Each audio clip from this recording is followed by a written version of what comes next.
all over social media, all over the mainstream media, all over Hollywood, the water cooler.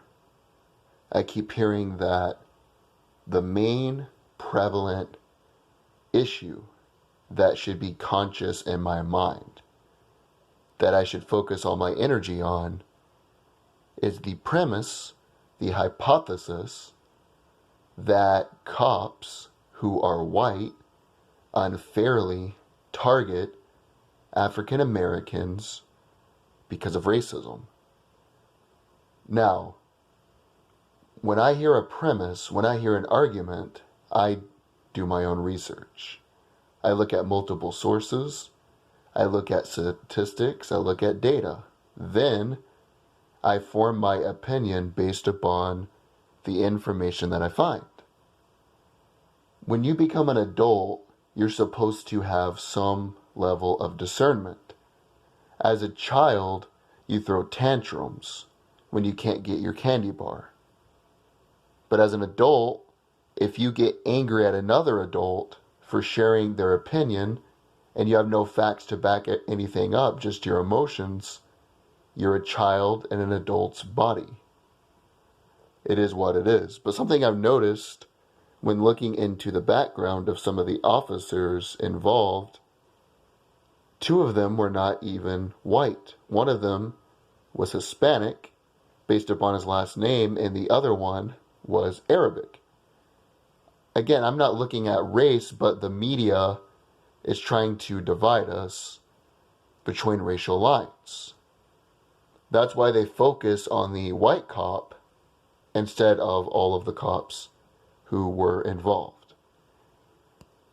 That's just a side note. Let me tell you what I found. I wanted to see if this was true.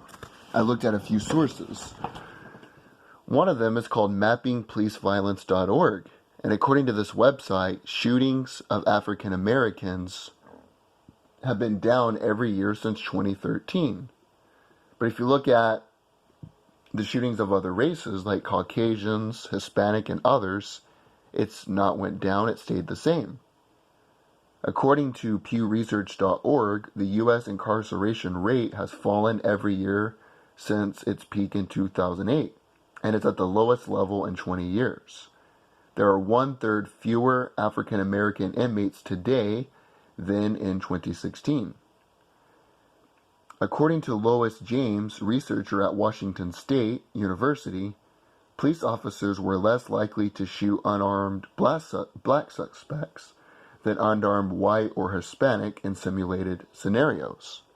Roland Fryer, and he's a African American liberal and an economics professor at Harvard University, analyzed more than 1,000 officer-involved shootings across the country.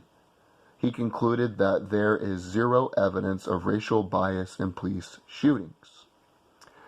According to the Washington Post police shooting database and federal crime statistics, 12% of white and Hispanic homicides are due to the cops, while only 4% of African American homicides are due to the cops. So according to the Washington Post, who is looking at police database and federal crime statistics, a higher percentage of homicides being perpetrated on Caucasian and Hispanic people are due to the police.